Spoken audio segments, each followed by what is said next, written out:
The flames licked her wrists, and the iron bit into her skin.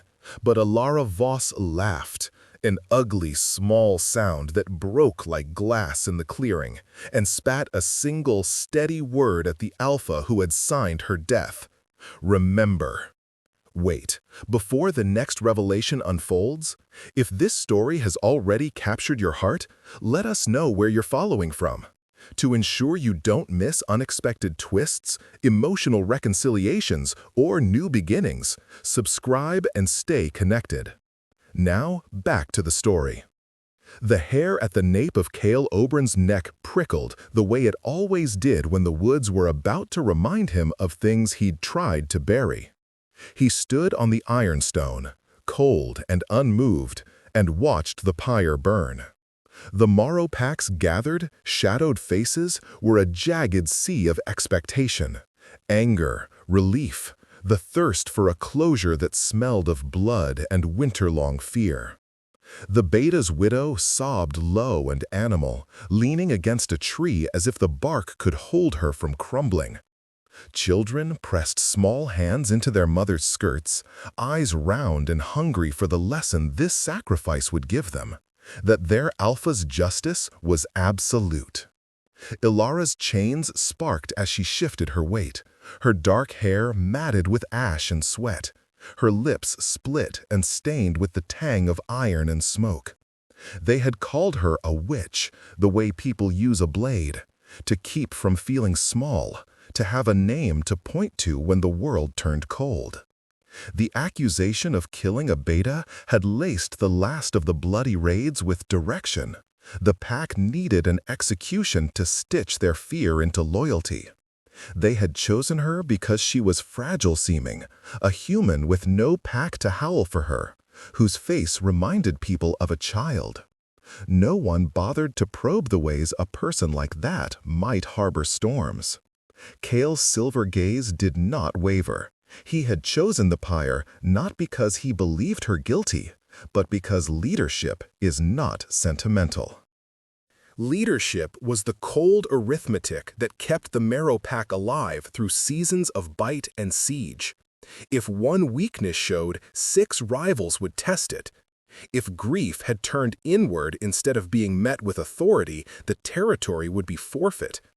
He had given the sentence in the raw, early light of dawn months ago and watched as the flames of winter's raids were fed into that single decision. To command was to be firm. To be firm was to be right. He believed that until Elara's laughter cut the air. Behind him, Lys tightened his hold on the leash that kept the other guards at bay. He had stood beside Cale through more winters than he could remember, and his hands knew the calluses of loyalty like second skin. Yet there was a memory, an ache like an old riverbed under frost, of a time when Cale had been less iron, when he had loved someone human and failed to protect them. Lys had been there then, younger and less dull-eyed, and had watched Cale's hands fail to hold what he loved. That memory had become a secret small rebellion lodged inside Lys's chest. He forced it down as he forced his face calm. It kept him steady when the pack needed a stoic second. But even steady men fracture when the wind changes. Elara's request had been a whisper of madness, time to see the moon goddess. She'd asked it the night before, when the cell was strangled by cold and the guards had drunk too much. "I want to stand in Silverwood one last time," she had said. "Just an hour. Let me see the shrine." The pack's council had expected theater. The old superstitions of the humans were a kind of amuse-bouche to the wolves. Quaint, ignorable. But Cale did not deny the petition. He granted it with the same face he granted punishments, practiced, without warmth. There was a silence in that concession that no one parsed, the small, private hollow of a man who had once knelt under the moon and let its pale fingers comb his hair. He had known solace in ceremony once. Now he used it as a scalpel to shave the last human softness from himself. "Let her have her hour," he told the guards. The man he was no longer recognized that Kale's choice would open a wound. The march to Silverwood was a long, ritualized thing. The pack moved like tide, men and women and wolves in a pattern that had been rehearsed for generations. 2 guards flanking the condemned, others arrayed to show the world that this was order. Children scattered like small bright birds through the outer ring, daring one another to come close and see the spectacle. The path underfoot was packed with the footprints of 100 beasts. The air tasted of leaves gone to frost, and the metallic memory of old blood. Ilara walked between the guards, her chains jangling. She smelled of smoke and herbs, and something else, something like crushed jasmine, a scent that held even now, despite the furnace of the pyre in the clearing. When she passed, some faces softened. An old woman shifted in the crowd and crossed herself, mumbling about wrongs and rights. A young wolf lowered his eyes and told his friend that he thought Ilara was innocent. These murmurs were small rebellions that made Kale's jaw clench. A leader could not allow doubt to seed openly, not when rivals watched. His line of sight held steady on the woman's shoulders, until he felt a finger of chill slide under his skin, an old, dangerous familiarity that had come back the night she had asked for the moon. Silverwood was a place of shallower noise, where trees arched and made a ribbed ceiling of branches, and the ground was soft with last autumn's leaves. A small shrine sat in the center, a stone ring slick with lichen and hung with votives, little offerings strung on thread and bone. The moon goddess here was a memory lived like a poem. In the main seasons, no one came. But once, a long time ago, the pack had sent their alpha to seek the goddess's counsel. And in that long-lost season, Kale had learned to listen to a tenderness that frightened him then into distance. The guard set the chains to a stake near the shrine, but Kale allowed a slight loosening. He wanted control of the scene, and a chain that could be tugged tighter or left slack was a useful leash to the theater. Ilara's hands were bound, but her head lifted. She looked at the moon above the trees, a pale coin about to rise. She spoke no prayer at first, only breathed as if trying to find a rhythm. Lys watched her hands with a strange attention that had nothing to do with duty. He could feel the slow return of something in his memory, hazy and luminous, of a girl humming to a dying man, of lullabies said in a human tongue that smelled like lavender and fever. It pulled at him like a tide. "You're wasting a request," the guardsman at Kale's side muttered. He wore the routine cruelty of men who'd seen too much and felt nothing. Kale turned like a blade worn smooth against callus. "We do not waste what is given," he said. His voice was a bell. Yet inside his chest, the echo of moonlit calm scraped at old scabs.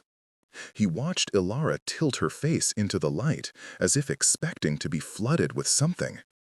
The hush in the clearing held like a drawn bowstring. Even the wind was waiting. Ilara's lips parted, and the first notes left her throat like a small bird.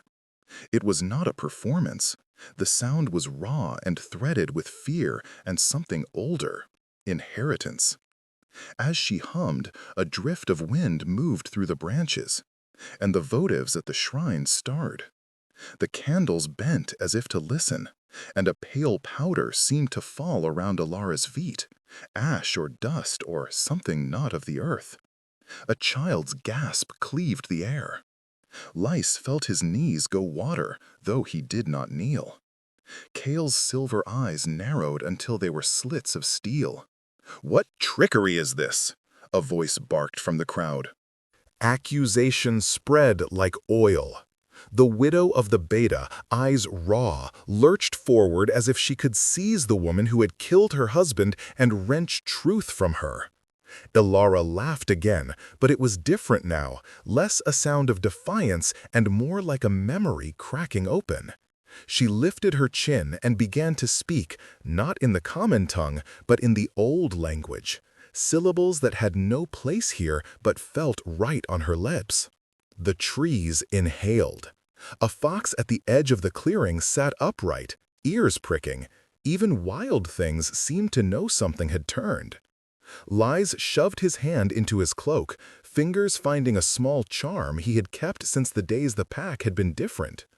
It warmed under his skin like a living thing. He felt a tug in his memory, like a thread pulling back through his life to a single evening.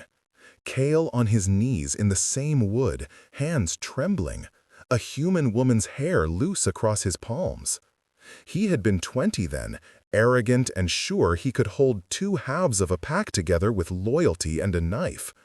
He had promised then to be the one who upheld Kael's decisions, no matter the cost. But memory, once unloosed, is a trickster. It does not ask permission. The moon, a sliver at first, rose higher. The clearing bathed in an argent light that seemed to smooth the faces of those gathered into something older and more honest. Ilara's voice rose, and with it the air shifted. The leaves whispered, and the votives flamed brighter, as if acknowledging a homecoming. Under that unasked-for illumination, something in the story they had all been told, of the Beta's murder, of a neat justice handed down by a resolute alpha, began to fray. Kale felt the pull at his core, the old choice he had made to trade tenderness for command, and the weight of an action that had been simple in council but complicated in private. The howl of the pack tightened, unsure whether to join or to hold its collective breath. When Ilara finished speaking, the shrine fell into a silence that was heavier than before. She looked at Kale then, unblinking, and the world narrowed into those two figures, the condemned woman and the alpha who had sentenced her. The crowd leaned forward, senses sharp with the hunger for clarity. Kale's throat worked. He had never expected this kind of answer. He had not imagined a human would unravel the ledger of his certainty. "Let her go," Lys said, and the sound of his voice was small and sudden as a crack in winter ice. Not a command, no, he would not cast down an alpha, but a plea threaded with all the years of closeness and the heavy secret of what he remembered. The words hung like a dropped coin. Heads turned.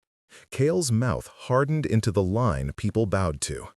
Around them, the pack watched for the crack in their leader. If Kale hesitated, if he let private memory leak into public action, they would take advantage. Ilara's eyes softened, not with hope, but with something like pity. "Remember," she repeated, and the single word found a place in the clearing to sit and grow heavy. The moon watched, indifferent and brilliant. The choice that would follow would change the marrow of the pack, but at that moment, in the silver light and surrounded by 1,000 breath-holds, the story was only beginning to peel back its first thin layer. Ilara's single word threaded the clearing and refused to be dismissed. It lodged in Kale like a bone, impossible to ignore. He felt then the first honest crack of the day. His control had been punctured by something he would rather bury than reckon with. The eyes of the pack were knives trained on him. The widow's sob was a tide at his feet. Behind him, Lys moved as if to correct the imbalance, but his fingers loosened on the leash. His own voice, when it came, had the rawness of someone surprised at his own pulse. "You would see more?" Kale asked, and his words surprised him with their softness. They were not the commands he'd taught his mouth to make. An hour at the shrine, and then the sentence. There was a calculus in his head, ritual for show, the illusion of mercy to placate the murmurs, yet under it something like fear trembled. Fear that the hour would not end the way the pack expected. Kale had built his rulings on predictable outcomes. The moon did not concern him. The wolves had their own faith, tougher and colder, and he had never needed emollients of superstition to sleep. But the wood had changed him once, and if he was honest, the memory sat like a thorn. Young, unguarded, hands fumbled around warmth and loss. He had given away a private softness for public armor, and the price had been a life he could not reclaim. Ilara inclined her head as if in thanks, and then, when the guards loosened her chains by a breath, she stepped forward with a steadiness that did not belong to someone on the cusp of death. The chains rubbed her wrists raw, but did not stop her gait. As she moved, she hummed again, a low thread of notes that seemed to arrange the air around her. The crowd watched, some with pity, some with venom. The widow's hands clutched at the trunk, her nails white in the bark. "Do not be taken in," the widow spat, voice ragged. "Sorcery always comes dressed like sorrow." "Is she singing or casting curses?" one of the younger wolves jeered, and a ripple of nervous laughter broke through the tension, that brittle, dangerous kind that happens when people are trying to persuade themselves they are safe. Lies felt the laughter like frost. He had always thought of himself as a man of fewer illusions, a steadier hand. But the girl in the wood had unmoored something skeletal inside him, a memory of Cale with his head on a pillow stained with fever, a human voice promising something that had unraveled in the dark. He had told himself then that the pack's laws were a necessary cruelty. He repeated it like a litany now, but the words were thin. Watching Ilara move, he realized that loyalty for him was not a monolith but an echo. He could hear the echo warble. Cale pecked his face a stone. He allowed the quiet to be something he could control, even as his chest fought against the old hollowing. He gave the order to take her to the inner ring, the place where the votives were brightest and the air tasted like salt and sugar from offerings left years ago. He needed to see what she sought. Leadership sometimes meant watching the strange things that folk begged to see and making them harmless. They reached the shrine, and the moon, a thin leaf in a bowl, winked between branches. Ilara paused and closed her eyes. The clearing held its breath, as if the world itself were weighing votes. Cale watched her palms, which were not made for conjuring, but for touch. Her hands shook a little when she elevated them, but the tremble was the kind that confessed more than fear. It confessed a hope that was almost obscene in its audacity. "Speak," Cale said then, not to the woman, but to himself. He wanted to test whether mercy would become weakness. He wanted to mark the exact line where human superstition ended and wolf jurisprudence began. If he could measure it, perhaps he could box it and put it away. Ilara began to sing. The old words fell out of her like rain. They were not the tribe's tongue. Even lies did not know them. But there was an anatomy to them that felt like water in the mouth, turns and closures that fit together like bones. As she sang, the silverwood leaned closer. The votives swung, their little shadows drawing long, reverent fingers across the moss. For a moment, Cale thought he heard a second voice threading into hers, low and far like a second wind. He looked at the trees, half expecting to see someone crouched among the roots, but they held no features, only quiet. Something warmed his hands in his pockets. Lys' charm pressed into the pads of his fingers, as if the second carried his own memory back to him. He had not meant to. He had stopped thinking of those small relics as important. But the charmed token was a relic of other promises, old ones he had made in the nights he had been less sure and more hungry for meaning. The charm hummed like a small heartbeat, and Cale felt his throat close. "Watch her," he muttered under his breath to the guards, and the command was not final. He couldn't bear the idea of letting the pack watch her without a frame to contain the moment. He needed the law's scaffolding to keep himself from falling into a private fissure. The singing curved into a plea, and then into a story of a woman who cradled the moon until it grew warm beneath her palms. The story had the edges of myth, impossible things rendered in simple, brutal tenderness. As Ilara spoke those lines, something changed in the air. A silver thread unfurled from her ribs and snagged on Cale's ribs. The memory there opened not like a wound, but like a locked door pushed gently by a hand that had once been kind. He remembered the scent of lavender on a pillow, the soft friction of hair between two fingers, and a promise made and broken across the span of a winter. The crowd shifted under the tension of that memory.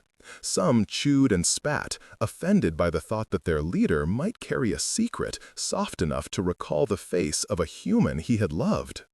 Others watched with interest sharp as knives. A leader with doubt was a prey item. Cale felt naked and furious, not at the memory, but at its timing. Why now? Why had fate seen fit to throw this slender human across the chasm of his buried heart?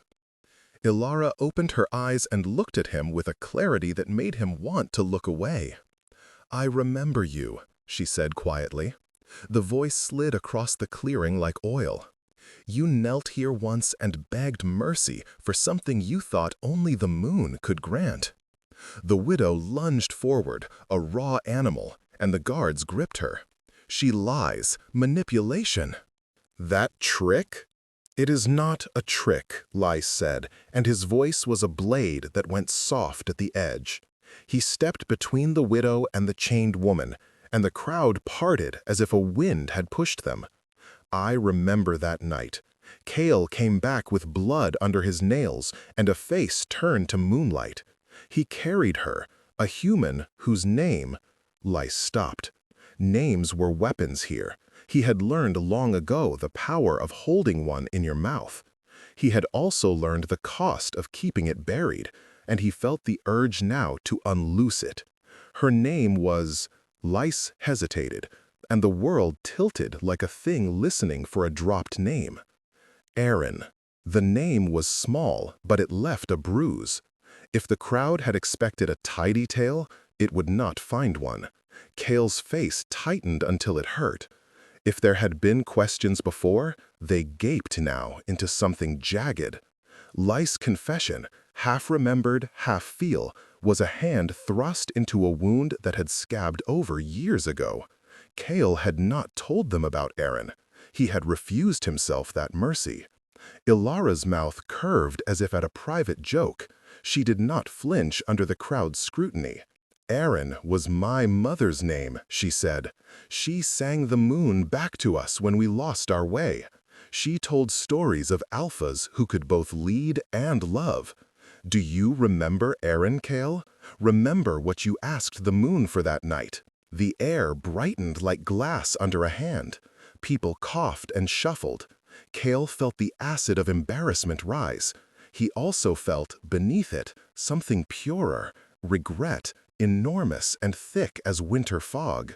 He had never brought Aaron to the pack's light. She had been a secret stitched into private nights, an undercurrent of tenderness that had been outlawed by responsibility. He had carried her like contraband, and in the end, his failure to protect had made his armor heavier. Ilara was not only a witness to that failure. By saying Aaron's name, she had made it public. The pack shifted, and Cale felt the scaffold of his authority tremble. "Enough," he said, a command that did not entirely mask the tremor in his throat. "This is not for spectacle." He stepped forward toward the stone ring, and his boots made dull thuds. He did not take Ilara's wrist. He could not trust himself with that kind of tenderness in front of everyone. He was Alpha, and he must be Alpha. But he did something else he had not planned. He asked a question he had not intended to voice. What happened the night the Beta died? Cale's voice was careful. He needed the ledger to be straight. If the pack believed in law above all, then truth must be a part of that law. He hoped, foolish, private hope, that the story might still be as simple as they'd all been told. Ilara's eyes darkened. For the first time since the pyre, there was a flicker of fear in her. Not for herself. The moon had taught her to be brave, but for what exposing the truth might do. "He wasn't taking a life," she said. He took shelter from someone else who came to harm them. They attacked, and in the confusion, the wound— She stopped, as if the words were blades. They said I did it because the blood on my hands fit the narrative they needed. The widow's howl ripped the air like paper. "Lies!" she shrieked. "You would have us believe the pack killed to hide the truth?" "It may have been a cover," Lai said, and his voice had the tiredness of someone who had been bearing the burden too long.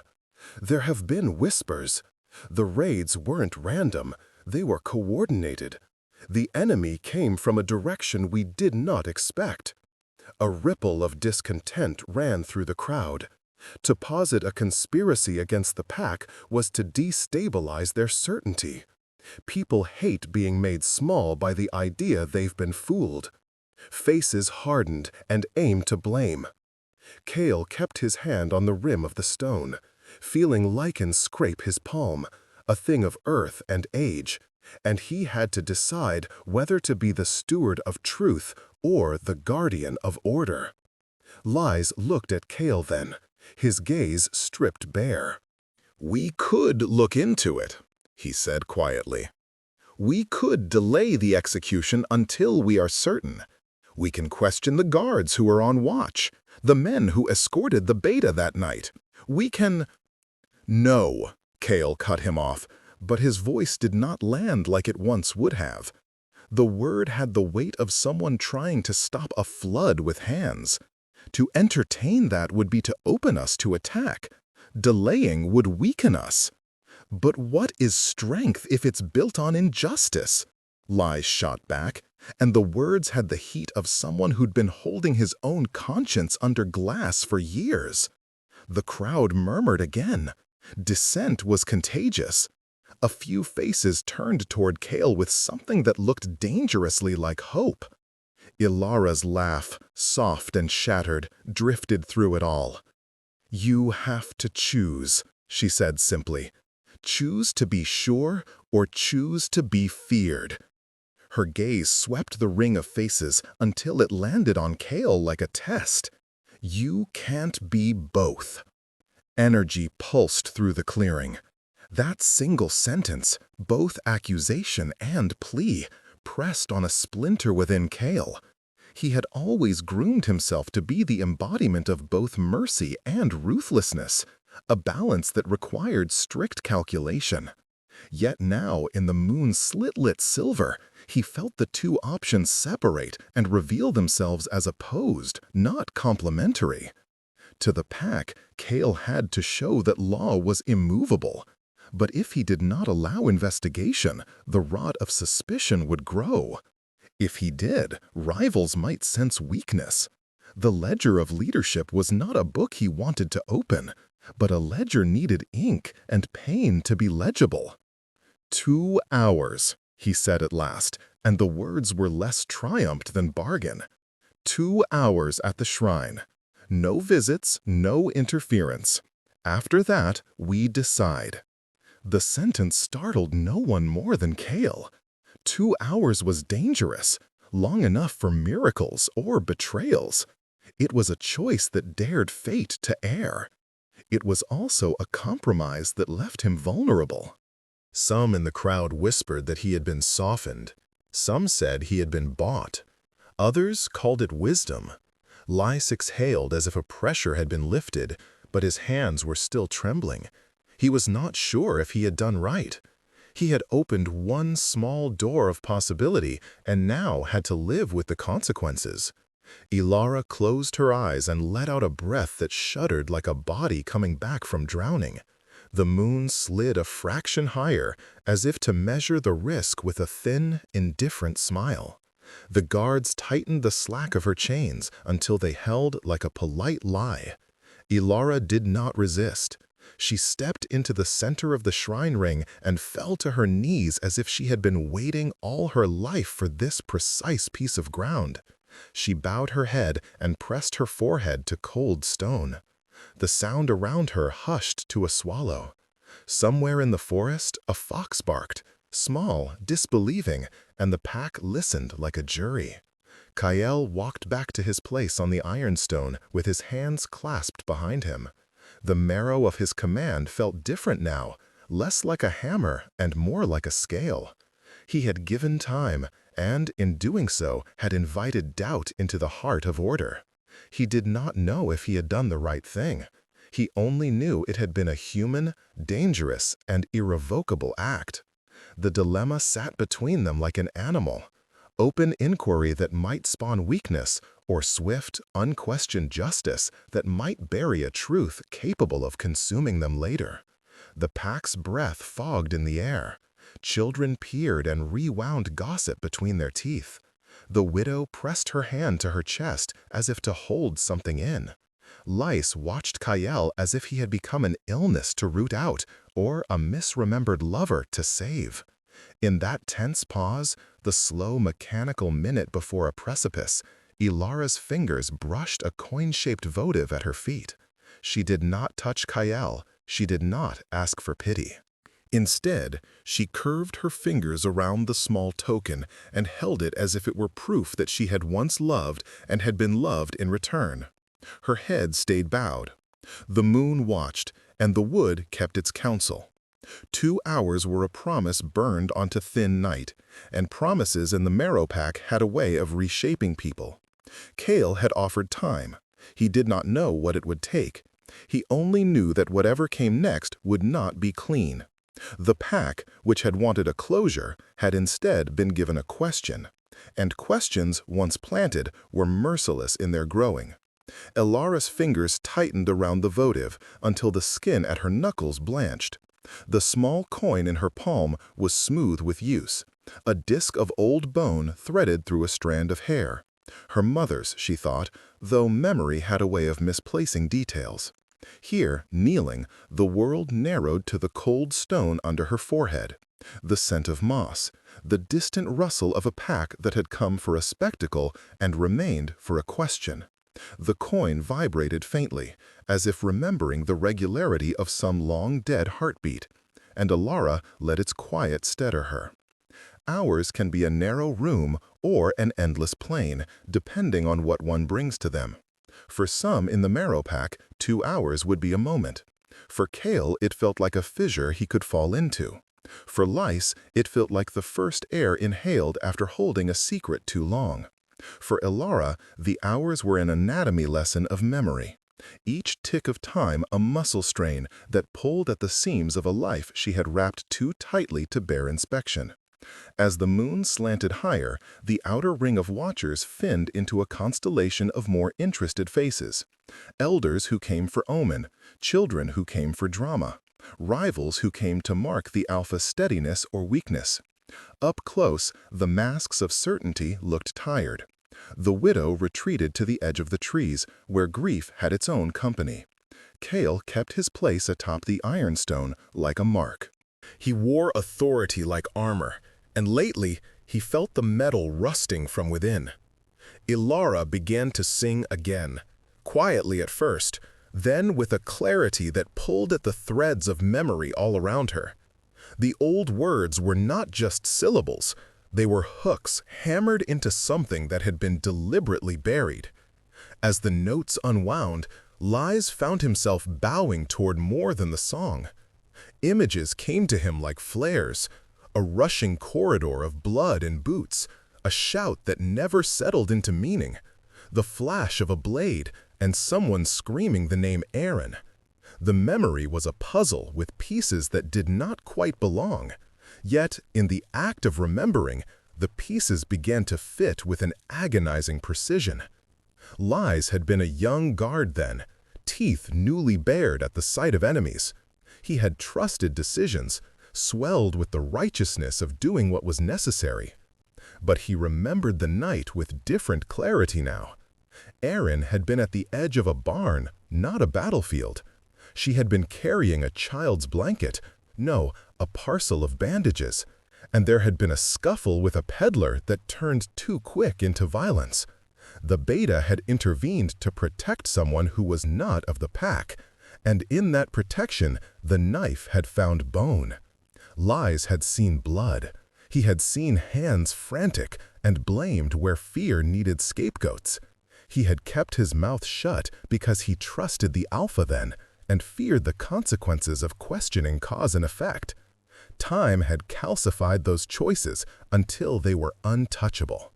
But memory, once teased by song, becomes mutinous. Lai's throat closed. He had not meant to tell Kale everything, but something in him wanted to unburden more than he had the right to. He stepped forward, the weight of his uniform suddenly too heavy, and the air trembled as if in anticipation. "There were men at the edge of the woods that night," he said, voice thin. "Not rival packs searching for territory. Men with banners I did not recognize. They fought the Beta. No, they fought someone trying to hide between caravans. The story was changed to make sense of a chaos we were too cowardly to name." The widow's scream cut across him raw. "So you say a woman is innocent while my husband's throat?" "He did not have a dagger that matched the way his wound came," Lais replied. "I saw slashes from behind. I saw the shape of it. They called you a murderer because it closed a wound they did not want open." A murmur rose, then a hush. People shifted their weight like trees resisting wind. To accuse the pack of obscuring truth was to suggest vulnerability in the heart of power. Allegations of collusion with outside forces could topple more than reputations. They could splinter alliances and invite attack. Some faces creased in fear at that possibility. Others brightened, having been hungry for any crack through which they could regain a voice. Kale's jaw clenched until the veins showed like pale roots beneath his skin. Alara lifted her face from the stone, the silver light painting ridges in her cheek. Her eyes were clear and dangerous. "They came with torches and a plan," she said. "They did not want the truth known. They wanted a story that would let them walk away from their own crimes. The Beta," her voice caught. "He tried to shelter someone. For that, he was killed." Who were they? Kale's question was not entirely in order. It trembled with all the Alpha's old hunger for a target. If the facts pointed to an enemy beyond the pack, Kale would marshal his wolves and carve answers from flesh. If the facts proved the pack had covered a wound, Kale would have to dismantle part of the order he had built. Alara's lips twisted. Travelers who spoke like merchants, men who carried foreign sigils. They were not wolves. They were not us.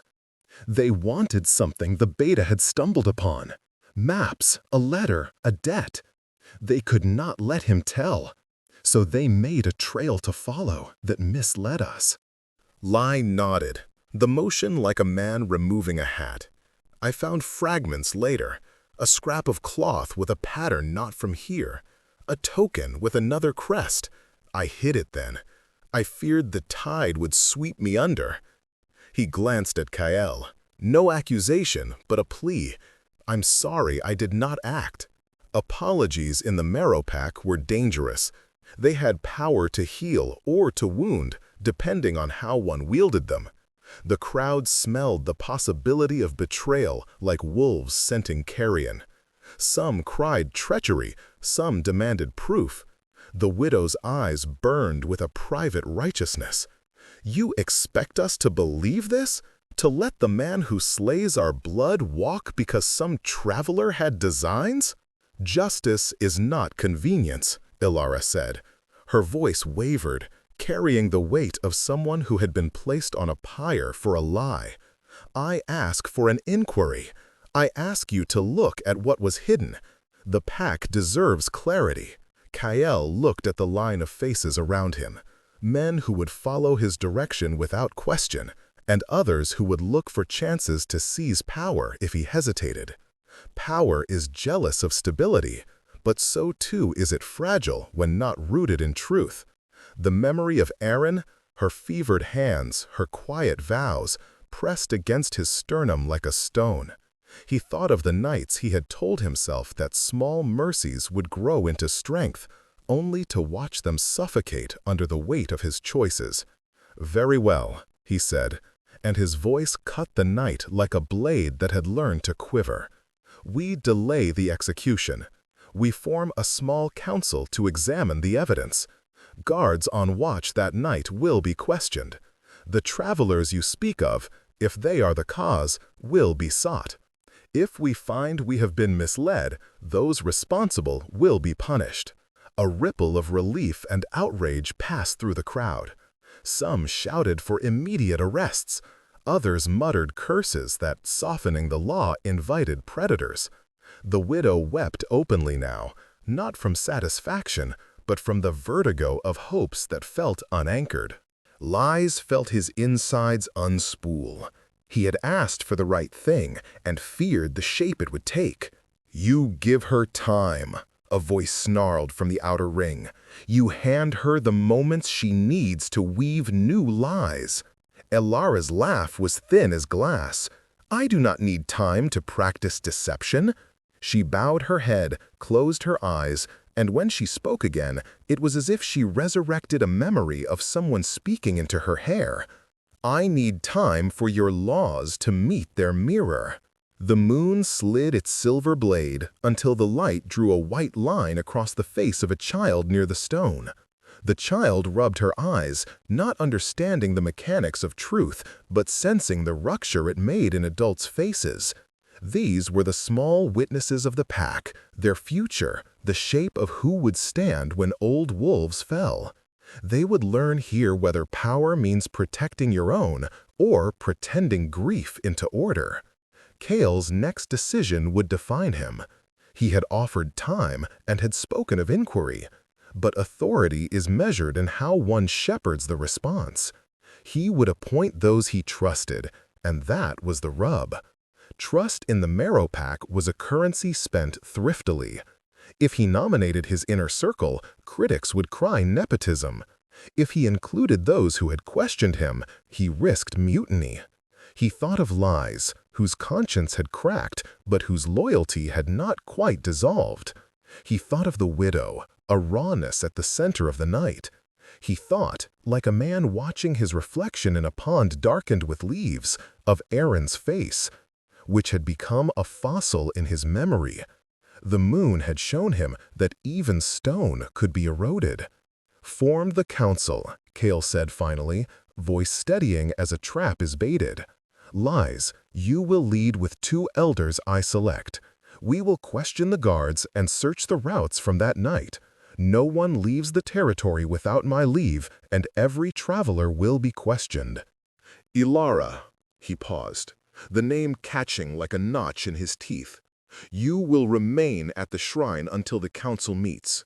You will have food, and you will be treated fairly, but you will stay in chains until we have a clearer picture." Ilara's shoulders tightened, and the thing that moved in her face was not defeat, but calculation. "Fairness," she murmured, tasting the word like an unfamiliar spice. "And if your council finds the truth silences the pack's anger, what then? What becomes of those who have been urged to rage?" Cale's hands were fists by the time he answered. "Then we right what wrongs we can. Then we teach our young that strength must be anchored to truth." The words might have been noble in another mouth. In his, they were a command softened by new humility. He was bargaining with his conscience and his pack at the same time. Around them, the forest seemed to inhale. The howl that had been expected as punishment now hovered uncertain, like wolves waiting to be told where and when to direct their teeth. The Marrow Pack had come for justice, and instead had been handed a mirror. The reflection might fracture, or might heal. No one could say. As the guard tightened the chains around Ilara to the prescribed limit, she did not flinch.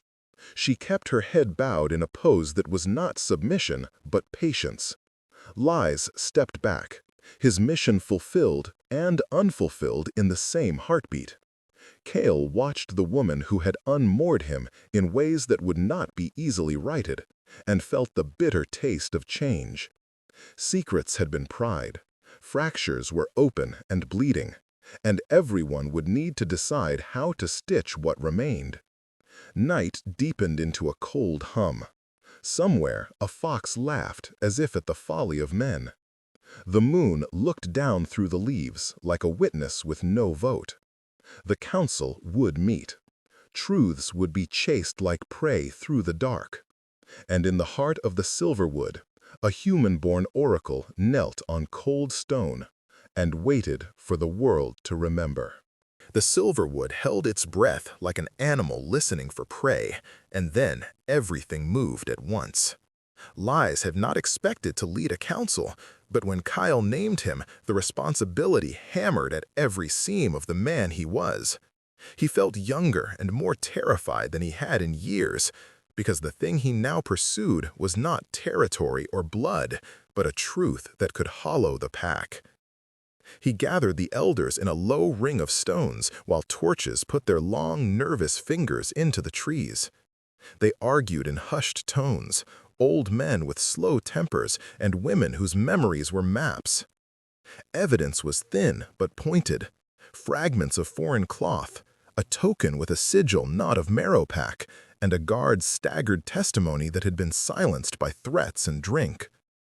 The council moved like surgeons, careful and trembling. Outside, the pack simmered with rumor.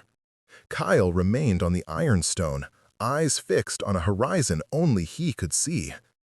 His position as Alpha had always felt like a place to stand to keep others safe. Now it felt like a place to be cut. He watched lies go back and forth, doing what he could to marshal truth and soothe fear. He watched the widow sit with hands folded into a fist. Her grief was a living thing. He watched Alara kneel on cold stone, the chains a spiteful metronome at her wrists. Between leadership and love, he felt the old fissure widen until it was an absence like hunger. Night bled into the thin hours, and the council returned with a list of men to find. They had names pieced from whispers and merchant routes traced from far borders. Kyle's orders were precise. Send scouts, set patrols, secure borders, and interrogate those who had slept near the trade routes. Beneath those instructions, something bled through that Kyle had not intended to reveal to anyone but himself, that he wanted the truth not only as Alpha, but as a man who had once knelt in the same shrine and begged the moon for forgiveness. That admission was dangerous to him. It was the shape of his vulnerability turned public. Yet failure to act would be an offense to the memory of Aaron and to the pack's future. When the first scout returned at dawn, the world changed direction. He bore the ragged sleeve of a merchant's coat and the news that 3 men with foreign sigils had been seen at the old crossroad 2 nights before. They had a cart laden with crates wrapped in oilcloth. They had asked strange questions. They had been seen conversing with a man whose gait suggested a soldier. The scout's voice had the thin waver of someone who'd seen the edges of something vast and wanted to step back. Lice and a small party rode at once, silent as ghosts, following prints that cut across moss and stream. They found the cart abandoned where the rut of the road breathed into the wood. Crates lay torn open, and in one, Lice found a scrap of parchment stamped with the same mark as the token he'd seen years ago. Evidence clustered like bones around them. If they had a trail, then they had a target. If they had a target, then the beta's death might be revenge or calculation, and not the tidy execution the Meropack had accepted. Kale didn't wait for news. He went to the shrine. Alara had not slept.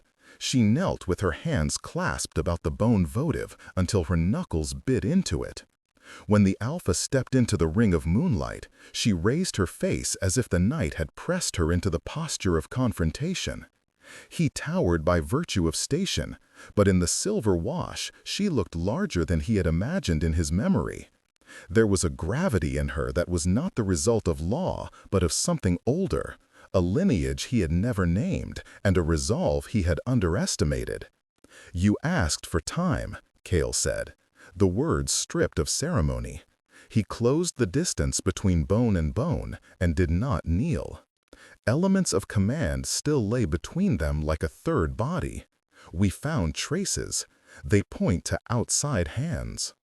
Ilara's mouth moved as if tasting relief. Then, maybe the moon has answered, she said softly. Her voice did not betray triumph, but something gentler, a hope that would not break a man the way accusation shattered him. But the truth won't stitch itself back into the world without people willing to be hurt by it. Kale hated the honesty of that sentence the way a man hates cold water. What do you want? The question was both a bureaucratic command and a plea. He was asking the woman he had sentenced and perhaps doomed, what shape of justice might soothe the wound he now knew he had caused. She looked at him as if considering whether to offer him what he needed or to remove his armor herself. I want the men found. I want the guards who were at the Beta's watch questioned without fear. I want the pack to know whether their alpha traded truth for order. She did not ask for pardon. She asked for the bones of truth. Kale's chest crowed with the sudden recognition that leadership without truth was cruelty disguised as stability. I will lead the search, he said. Saying it settled something brittle inside him. He would not hide behind council decrees. He would walk the tracks with lies, look the men they questioned in the eye, and accept the consequences. If I find we were misled, those responsible will be expelled from the pack, their names carved into the ironstone so none forgets. If I find collaboration with outside forces, I will make them answer to Morrow law. And, he hesitated, the last concession a raw thing. If I find I have been wrong in the past, then I will make amends, whatever it costs me. Ilara's laugh then was a small, incredulous sound. You will not bargain yourself into penance, she said. Penance is a private thing. Perhaps, Kale admitted, perhaps penance is more public here than in any other place. They stood in that circle of moonlight while distant shouts and the clatter of men at work turned the wood into a living, busy thing. Lies came back, breathless and triumphant in a way that made him look younger, a man who had seen the first corner of a puzzle fall into place. He told them what they'd found on the road, how a scrap of parchment led to a manor outside the trade routes, how witnesses recalled foreign sigils. There was hope, sharpened into action, a place to ride. The council would reconvene, but action had teeth now. Truth wanted legs. Kale turned to Lies and then to Ilara. We go, he said. There was no ceremonial speech. There was only movement, men and women uncoiling like springs. Lies grabbed his reins with a grin that looked almost like relief. Ilara found her feet and stood. The chains clinked but did not unmoor her purpose. As they prepared, Kale surprised them all by unlatching the outermost link of her chain. It was a quiet, dangerous mercy. Not an absolution, but an acknowledgement that if they rode together, she needed fewer constraints. The gesture unlatched a thing in him that had been locked since Aaron's death. The pack watched the Alpha release a piece of his certainty. Some scoffed, some muttered prayers. On the road, the dawn broke like a blade. Riders stamped their feet. Kale felt the chill at his throat and the fragile heat of new possibility. He thought of Aaron and the weight of the choices that had buried her name. And he thought of Ilara, who had forced the memory into the light like a hand pulling a buried thing from soil. He thought of Lies, who had found his courage in confession. They rode as a single body toward a manor that might hold evidence and bodies and a truth that would either redeem or damn them. Halfway there, the sound came. Wolves howled, not the practiced signal of pack business, but a raw chorus of alarm. Riders urged their mounts, and when they crested a rise, they saw the cart, a scatter of figures fighting with men whose sigils were foreign and whose weapons shone with a clear, cruel intent. Halfway there, the sound came. Wolves howled, not the practiced signal of pack business, but a raw chorus of alarm. Riders urged their mounts, and when they crested a rise, they saw the cart, a scatter of figures fighting with men whose sigils were foreign and whose weapons shone with a clear, cruel intent. A skirmish had been set to trap anyone following the route, a bait for those who chased truth. Lyce cursed and tightened his grip. Kyle's eyes narrowed in a way that erased sleep. He threw his horse into the melee like a blade. Ilara stayed at his side, a human with a votive, stubborn heart. And when a foreign soldier lunged at Kyle, she moved with a speed that made the pack breathe differently. She seized the man's wrist and twisted with a motion born of desperate practice.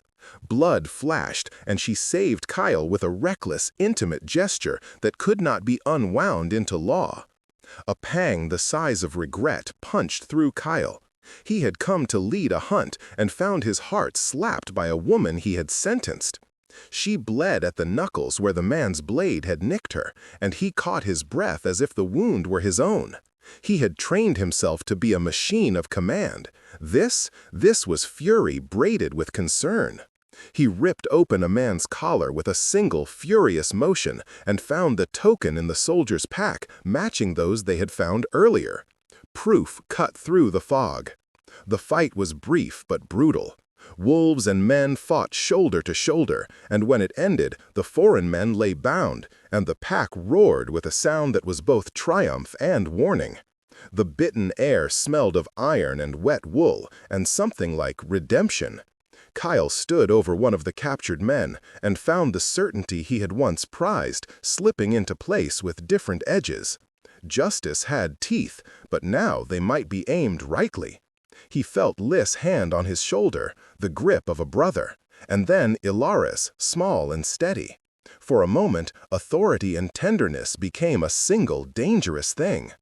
"I promised you truth," Kyle said, voice low enough that only they could hear. Ilara looked at him, at the blade of his jaw, the weary set of his eyes, and then she stepped close enough that he could smell the herbs in her hair. "Remember," she said, the single word folding into the morning like a benediction. "Remember who you were, Kale. Remember who you can be." He wanted to argue that he had been both then and now. He wanted to say that command and heart were not mutually exclusive. Instead, he slid an arm around her, not possessive but protective, a silent apology made of weight and movement. It was a risky thing to do in front of the pack, an alpha touching a human not of his line. But the fight had shifted the ledger. The pack had watched him choose action and mercy. They had heard his promise translated into a hunt that would show, not merely declare, the truth. Their howl rose, uncertain still, but laced now with a different note, one that suggested the possibility of change. They rode back to the Marrow Pack with prisoners and proof, and a new, fragile alliance binding them. An alpha who would risk his throne for truth, a second who had traded silence for conscience, and a woman who had become a conduit for memory and justice. The road home smelled of wet leaves and possibility. Kale kept his arm around Ilara, and she rested her cheek against his chest for a moment, small and human against the curve of a man hardened by war. It was a quiet, irretrievable thing, not a coronation, but a claim. When they reached the Ironstone again, the pack circled not as a jury, but as witnesses. The prisoners were presented, evidence laid out like bones on a table. The council moved, and justice, messy, human, inevitable, began its slow work. Confessions were pried from foreign lips. The story unfolded into complexity that fit no single narrative. The pack cried, raged, and at last accepted a conclusion that cost them something in certainty, but gave them the far harder thing, truth. That night, Kale walked with Ilara to the shrine. The pack had given them space, a small concession that felt enormous. He loosened the link at her chain entirely and did not feel the need to announce doing so. She did not pull away. Instead, she looked at him with an expression that was neither triumph nor submission, but the fragile equanimity of the wronged who had been heard. Lys watched from a distance, an old friend with new scars, and the widow, exhausted and hollow, stood at the edge of the clearing with a look that said she would not forgive easily, but would not let lies fester either. In the moonlight, Kyle took Elara's hand, not to demand or to claim, but to offer steady warmth. The skin at her knuckles still bore the bloom of the cut. He pressed his thumb into it and felt the tremor of life. "You saved me," he said simply, and the answer carried the weight of a man who had been given back something he had.